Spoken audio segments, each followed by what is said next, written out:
Assalamualaikum warahmatullahi wabarakatuh. Salam sejahtera bagi kita semua. Salam, Om Swastiastu, Namo Buddhaya, salam kebajikan. Perkenankan saya untuk memperkenalkan diri. Saya Diah Utami Kusumaneng Putri, Eskom MSc MJS, dosen tetap pada program studi Ilmu Komputer, Fakultas Matematika dan Ilmu Pengetahuan Alam pada Universitas Gadjah Mada dengan nomor induk dosen nasional atau NIDN 0019109701 atau NUPTK 435-177-5676-2301-23. Dengan penuh rasa tanggung jawab dan komitmen terhadap pengembangan pendidikan tinggi di Indonesia, izinkan saya untuk menyampaikan pernyataan diri dosen atau PDD dalam rangka Unjuk Kerja Tridharma Perguruan Tinggi atau UKTPT pada bidang pengajaran. Video ini dibuat sebagai bagian dari proses sertifikasi dosen gelombang pertama yang diselenggarakan oleh Kementerian Pendidikan Tinggi, Sains dan Teknologi atau Kemendikti Saintek tahun 2025. Pada kesempatan ini, saya akan memaparkan salah satu mata kuliah yang saya ampu, yaitu mata kuliah pembelajaran mesin. Saya mengajar mata kuliah pembelajaran mesin pada semester genap tahun ajaran 2021-2022 dan 2022-2023 dengan beban studi sebesar 3 SKS. Mata kuliah ini diperuntukkan bagi mahasiswa semester 4 dan mata kuliah ini termasuk ke dalam mata kuliah wajib dengan kode MII 2402. Mata kuliah ini dapat diambil setelah mahasiswa menyelesaikan mata kuliah kecerdasan artifisial pada semester 3. Mata kuliah ini berfokus pada teknologi dan juga metode yang mendasari pembelajaran mesin. Dengan demikian, mata kuliah ini akan berkonsentrasi pada konsep dan algoritma dari subbidang pembelajaran mesin, seperti klasifikasi, regresi, hingga clustering. Mata kuliah diawali dengan dasar teori yang menjadi dasar penggunaan metode subbidang pembelajaran mesin, yaitu tipe dari pembelajaran mesin dan juga jenis data. Secara khusus, perhatian utama adalah memberikan pengetahuan umum terhadap teknik pembelajaran mesin yang ada dan bagaimana pengaplikasian teknik tersebut untuk menyelesaikan masalah dalam kehidupan sehari-hari. Di akhir mata kuliah ini, mahasiswa tidak hanya akan memiliki teori dan kemampuan implementasi dari setiap teknik pembelajaran mesin, namun juga memahami bagaimana memilih dan mengkombinasikan teknik pembelajaran mesin tersebut untuk menyelesaikan masalah sesuai dengan kebutuhan. Proses pembelajaran pada mata kuliah ini dilaksanakan secara tatap muka langsung di ruang kelas dengan mengedepankan prinsip konstruktivisme yang memfokuskan pada keterlibatan aktif mahasiswa dalam membangun pemahaman. Pembelajaran akan berlangsung selama 16 minggu sesuai kalender akademik dan dirancang untuk mendukung capaian pembelajaran lulusan atau CPL dan capaian pembelajaran mata kuliah atau CPMK. Seluruh materi perkuliahan dapat diakses secara daring oleh mahasiswa melalui platform Learning Management System atau LMS ELOC, dan mahasiswa dapat mengunduh dokumen perkuliahan seperti rencana pembelajaran semester atau RPS, materi presentasi, dan bahan perkuliahan.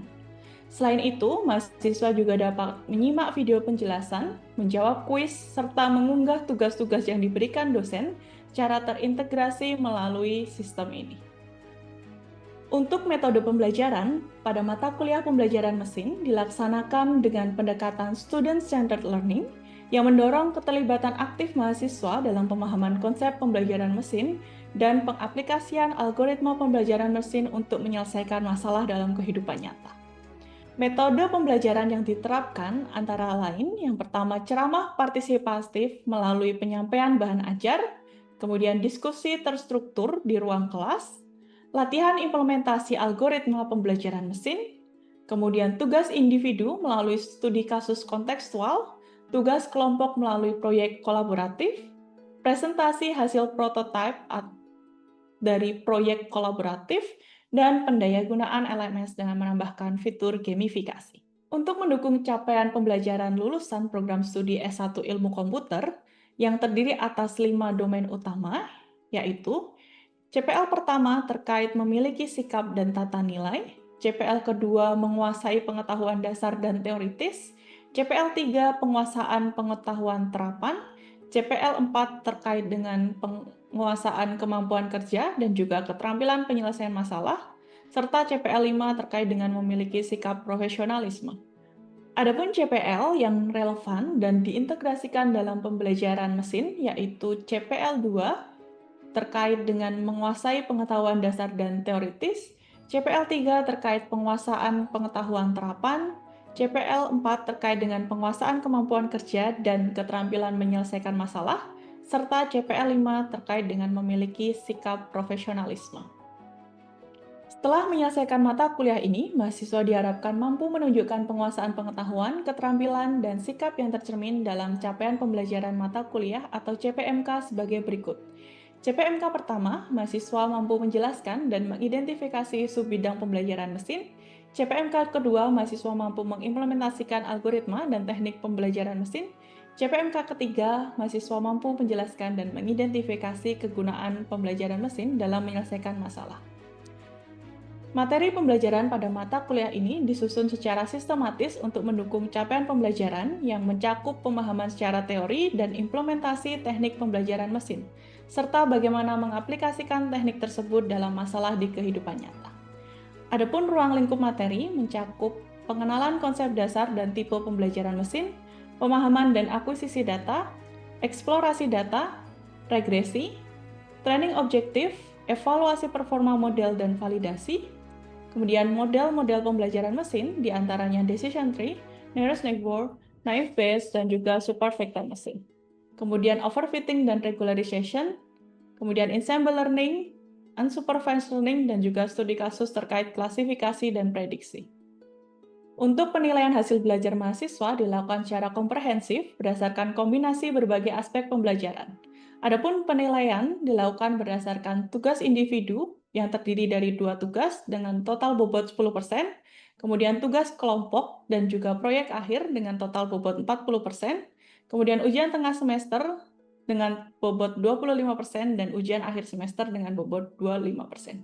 Untuk tahapan berikutnya, silakan menyimak video pembelajaran mata kuliah pembelajaran mesin sebagai bagian dari tahapan proses sertifikasi ini. Silakan menyaksikan. Assalamualaikum warahmatullahi wabarakatuh. Salam sejahtera bagi kita semua. Oke, saya ingin mendengar semangat teman-teman dulu. Selamat pagi semuanya. Alhamdulillah, puji syukur kita menjaga kehadiran Allah Subhanahu wa taala, Tuhan Yang Maha Esa. Semoga kita semua senantiasa dalam keadaan sehat dan diberikan kelancaran dalam menempuh studi ini atau menuntut ilmu. Nah, sebelum kita mulai pembelajaran, marilah kita panjatkan doa sesuai dengan agama dan kepercayaan masing-masing. Berdoa dipersilakan.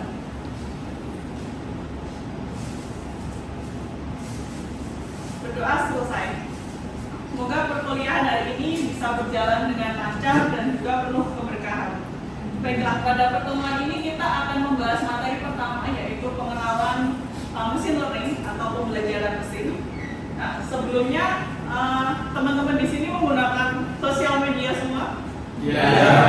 Oke, ada yang menggunakan Instagram, TikTok? Pakai semua? Pernah nggak kalian lihat di FYP kalian tiba-tiba muncul video-video yang kalian sukai? Misalnya ada yang suka kucing, nanti muncul konten tentang kucing, yang suka bola, muncul konten tentang bola. Nah, itu kira-kira karena apa?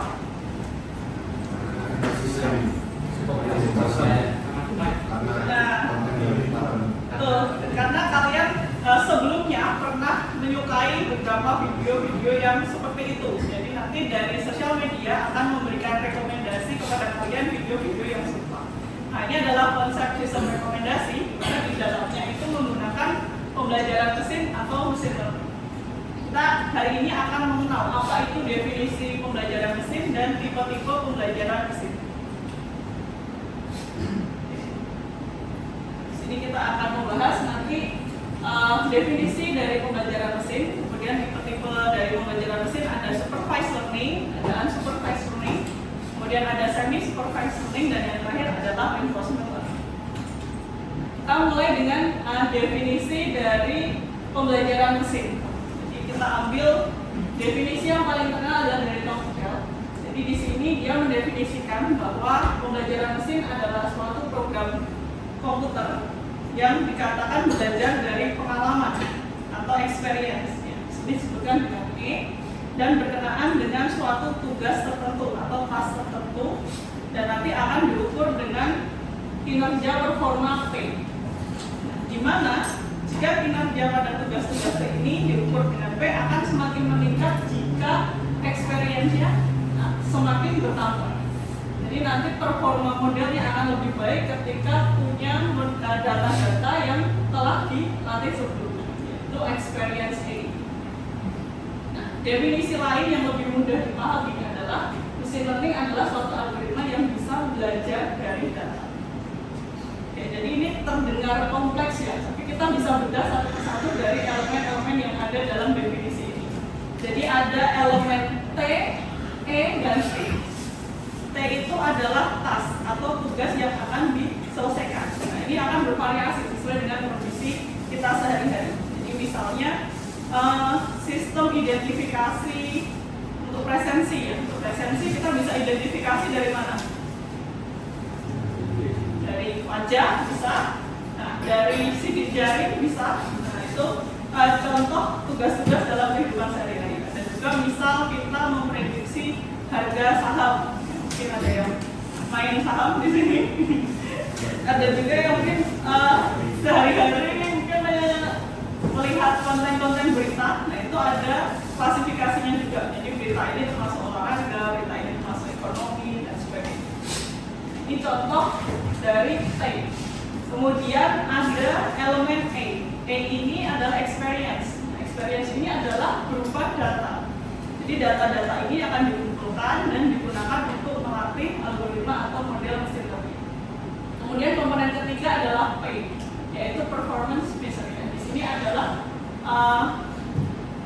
bagaimana kita mengukur performa model yang telah dibuat. Jadi bagaimana mengukur performa model mesin learning ini, apakah sudah baik atau belum. Nah, ini satuan pengukurannya adalah P. Untuk performa ini akan berbeda-beda. Jadi untuk task A akan diukur dengan performa yang berbeda, task B diukur performa yang berbeda. Jadi setiap task akan mempunyai ukuran performa yang berbeda. Oke, mari kita lanjutkan pembahasan kedua terkait dengan tipe-tipe dari pembelajaran mesin atau mesin learning. Nah, secara umum ada 4 tipe pembelajaran mesin learning. Yang pertama ada supervised learning.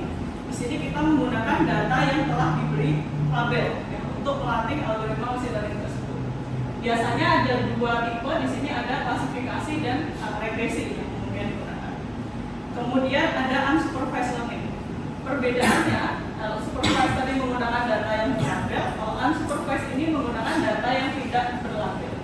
Contohnya adalah task clustering dan juga dimensionality reduction. Kemudian di antara supervised dan unsupervised learning ini ada satu tipe lagi yaitu semi-supervised learning. Semi-supervised learning ini seperti middle ground, jadi gabungan antara supervised dan unsupervised learning. Jadi menggunakan sebagian data berlabel, sebagian data yang tidak berlabel, jadi digabungkan. Kemudian tipe yang terakhir ada reinforcement learning. Di sini secara umum kita akan melatih suatu agen yang kita sebut dengan agen, di mana agen ini akan diberikan suatu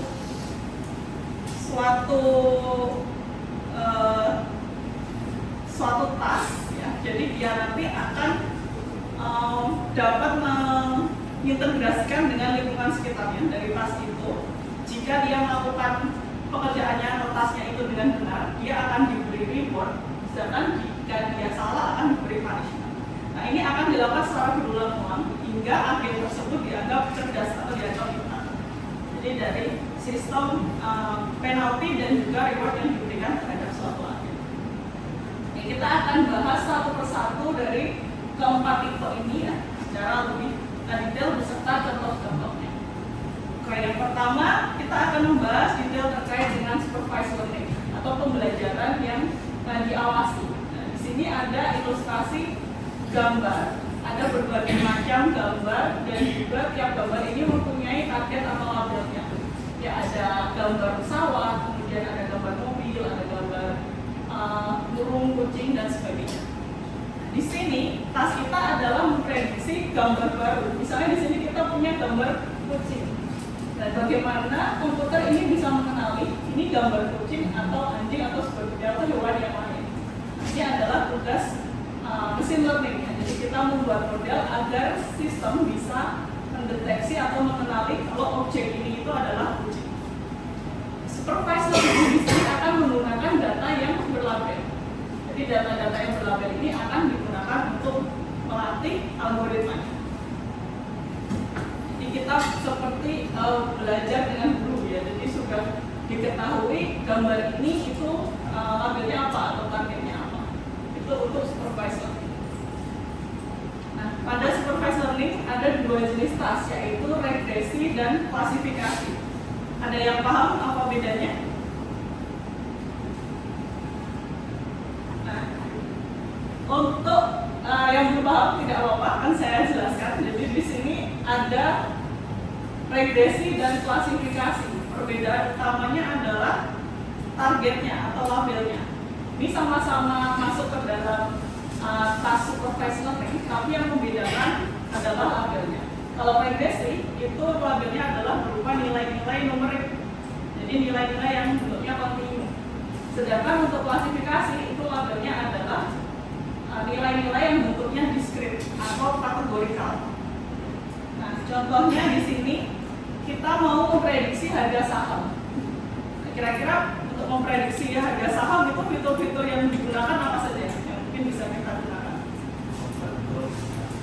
Ya, harga ketika open atau close ya. Jadi kayak historis data sahamnya. Kemudian apa lagi?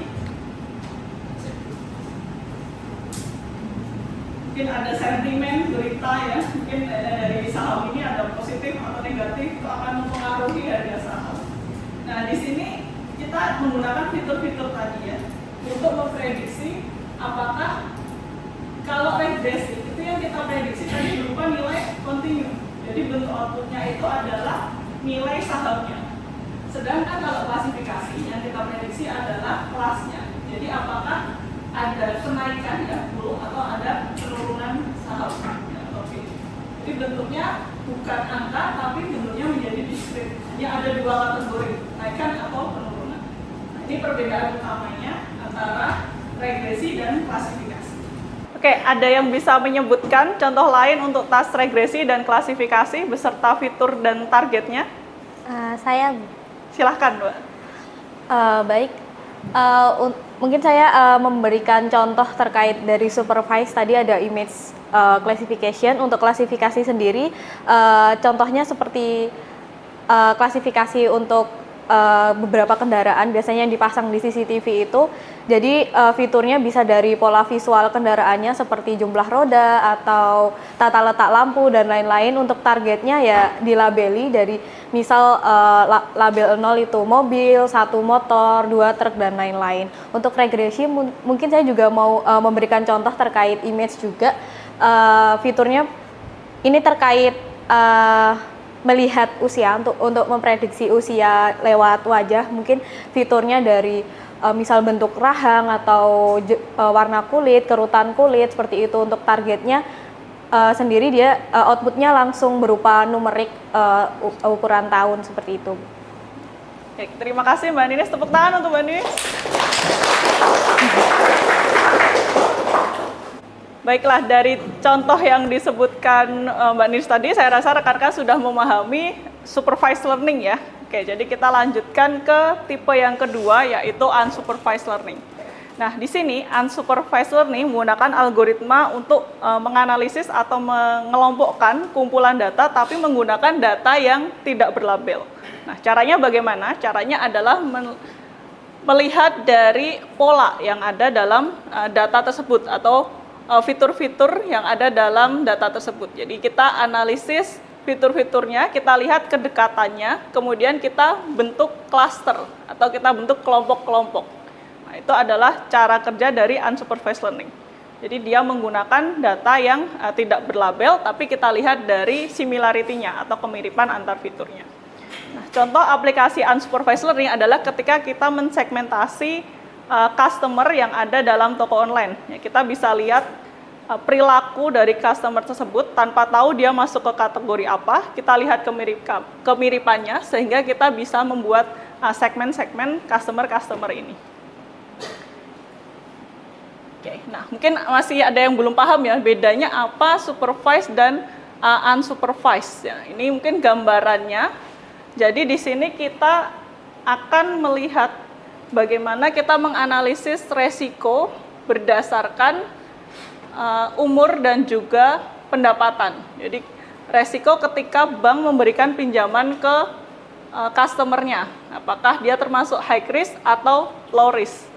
Nah, di sini misal resiko rendah itu ketika usia 30 sampai 45 tahun dan penghasilannya sudah di atas 20 juta. Nah, itu ketika diberi pinjaman dia kemungkinan besar bisa mengembalikan sehingga dia masuk ke dalam low risk. Sedangkan resiko tinggi mungkin anak-anak yang masih kuliah ya mungkin 15 sampai sekitar 25 gitu, tapi dia gajinya itu hanya 5 sampai 10 juta. Nah, ini mungkin masuk ke high risk. Nah, di sini klasifikasi dia data yang digunakan untuk melatihnya adalah data-data yang sudah dilabeli. Mana customer yang high risk, mana yang low risk. Sedangkan untuk clustering, dia datanya tidak berlabel sama sekali. Jadi kita tidak tahu mana yang low risk, mana yang high risk. Kita gunakan data yang ada, beserta fitur-fiturnya tadi, ada gaji dan juga umur, kemudian kita buat cluster atau kelompok-kelompoknya. Sehingga nanti akan terbentuk 2 cluster. Yang satunya low risk, yang cluster yang merah ini yang high risk. Nah, ini gambaran dari supervised dan unsupervised learning. Oke, sudah bisa dipahami? Oke, baik. Kita lanjutkan ke tipe yang ketiga, yaitu semi-supervised. Yang saya bilang tadi adalah middle ground, atau jalan tengah ya, antara supervised dan unsupervised. Nah, di sini kita punya data yang berlabel dan data yang tidak berlabel. Nah, awalnya kita gunakan data yang berlabel ini. Ya. Data yang berlabel ini kita gunakan untuk men-training model. Kemudian hasil modelnya kita gunakan untuk memprediksi data yang tidak berlabel. Selanjutnya di iterasi yang kedua kita akan menggunakan pseudo label. Jadi ini adalah hasil dari data yang tidak berlabel yang sudah dilabeli dengan model yang kita punya. Nah, ini ditambahkan dengan data yang berlabel tadi. Dan kemudian kita lakukan retrain. Jadi kita retrain dengan gabungan data antara pseudo label dan juga label sehingga nanti akan menghasilkan model AI yang baru yang lebih pintar daripada sebelumnya. Nah, ini cara kerja ya dari semi supervised learning. Oke, ada yang mau ditanyakan? Saya, Bu. Ya, silahkan Mas. Oke. Kapan penerapan metode semi supervised learning ini digunakan ya, Bu? Oke, ya, pertanyaan yang sangat bagus ya dari Mas Yunus. Jadi kapan semi supervised ini digunakan gitu ya. Jadi kita bisa menggunakan semi supervised ini ketika kita sulit mengekstraksi fitur yang relevan dengan data yang kita punya. Atau ketika kita memiliki data yang sangat banyak tapi kita tidak punya cukup waktu untuk melabeli masing-masing data. Dan cost untuk melabeli data itu besar itu. Jadi misalnya ketika kita punya data historis medis ya, data CT scan, mana pasien yang COVID, mana yang tidak, atau mana yang pasien yang tuberkulosis atau yang tidak. Nah, untuk melabeli data tersebut kita perlu mendapatkan informasi dari expert atau expert langsung yang melabeli. Jadi di sini dokter spesialis paru yang kemungkinan besar bisa melabeli dengan tepat. Sehingga cost yang diperlukan untuk melabeli misal 1000 data, ya, itu sangat memakan cost yang tinggi, baik dari secara waktu maupun dari effort dari dokter ini ya. Sehingga kita bisa menggunakan pendekatan semi supervised ini. Jadi hanya sebagian data saja yang dilabeli, kemudian sebagian datanya kita tidak dilabeli dan kita gunakan semi supervised dengan model retrain ini. Jadi kita retrain berulang-ulang dari hasil pseudo label dan juga label data sehingga diharapkan performanya ini akan bisa meningkat. Nah, itu kira-kira bagaimana kita menggunakan semi-supervised learning untuk meningkatkan performa. Ya. Jadi kondisinya ada dua tadi. Oke, sudah cukup menjawab Mas Wisnu? Atau ada pertanyaan lagi? Oke, baik, terima kasih. Oke, selanjutnya tipe pembelajaran mesin yang terakhir, ini ada reinforcement learning. Ya. Jadi dia tadi akan memberikan reward dan juga punishment terhadap suatu agen. Jadi agen ini akan berjalan dalam lingkungan tertentu. Nah, nanti ketika dia melakukan action tertentu, dia akan mendapatkan reward atau punishment. Ini akan dilakukan secara berulang-ulang sampai agen tersebut cerdas. Nah, ini contohnya, misal biasanya apa ya, robot ya. Mungkin kan pernah lihat ada robot line follower gitu ya. Jadi yang mengikuti garis. Ketika robot ini mengikuti garis dengan benar, dia akan mendapatkan reward, dia akan mendapatkan skor tambahan. Tapi ketika mungkin garisnya kanan tapi dia lurus, dia akan mendapatkan punishment. Jadi akan mendapatkan penalti, skornya dikurangi. Nah, ini akan dilakukan secara berulang-ulang. Ini konsep dari reinforcement learning. Silahkan yang masih punya pertanyaan terkait dengan pembelajaran mesin atau tipe-tipe pembelajaran mesin, mungkin bisa bertanya. Ya, silahkan. Saya ingin bertanya, apabila saya memiliki sebuah studi kasus, lalu kemudian saya ingin membuat machine learning, bagaimana cara memilih algoritma yang tepat untuk studi kasus saya tersebut seperti itu? Baik, pertanyaan yang sangat bagus ya. Jadi ketika punya atau menghadapi masalah, bagaimana kita memilih model atau algoritma yang kita akan gunakan. Nah, ini pentingnya memahami permasalahannya. Jadi kita harus melakukan business understanding atau problem understanding terlebih dahulu.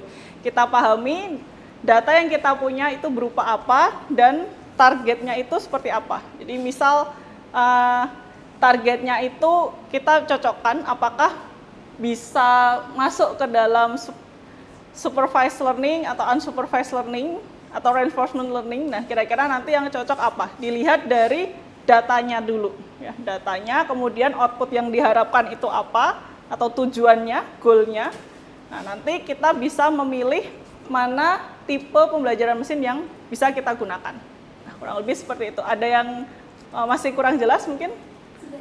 Oke, terima kasih. Nah, baiklah rekan-rekan, karena seluruh materi tadi sudah kita bahas, jadi tadi kita sudah membahas mulai dari definisi hingga tipe-tipe pembelajaran mesin, maka pertemuan hari ini kita akhiri sampai di sini. Dan terima kasih atas partisipasi aktif dari rekan-rekan semua, dan semoga pembahasan tadi bisa memperluas pendalaman kalian terkait dengan machine learning dan juga tipe-tipenya. Nah, nanti kita akan lanjutkan diskusi kita di pertemuan selanjutnya. Nah, tapi sebelum perkuliahan ini saya tutup, saya akan memberikan tugas individu. Nah, ini hanya 2 soal saja. Yang pertama adalah mengidentifikasi ya. Jadi kalian memilih salah satu aplikasi teknologi yang kalian gunakan sehari-hari dan kemudian identifikasi komponen-komponennya ya. Tadi ada tasnya apa, experience-nya apa, kemudian performance-nya apa. Kemudian yang kedua adalah dari setiap skenario ini ada 4 skenario, tentukan mana yang bisa menggunakan supervised, unsupervised, semi-supervised dan juga reinforcement learning. Dan jelaskan kenapa kalian memilih untuk skenario A cocok menggunakan supervised learning misalnya, untuk skenario B cocok unsupervised. Nah, ini dijelaskan alasan kalian kenapa memilih tipe tersebut. Oke, jadi nanti silahkan untuk dikerjakan di ELO ya, nanti dikumpulkan di ELO sesuai dengan deadline yang telah saya tuliskan di ELO ya nanti untuk deadline-nya, dan jangan lupa nanti teman-teman setelah ini kita presensi dulu untuk kehadirannya. Semoga ilmu yang didapatkan hari ini bisa bermanfaat dan juga berkah untuk rekan-rekan semua. Oke, sekian dari saya akhiri. Terima kasih semuanya, selamat pagi. Assalamualaikum warahmatullahi wabarakatuh. Waalaikumsalam.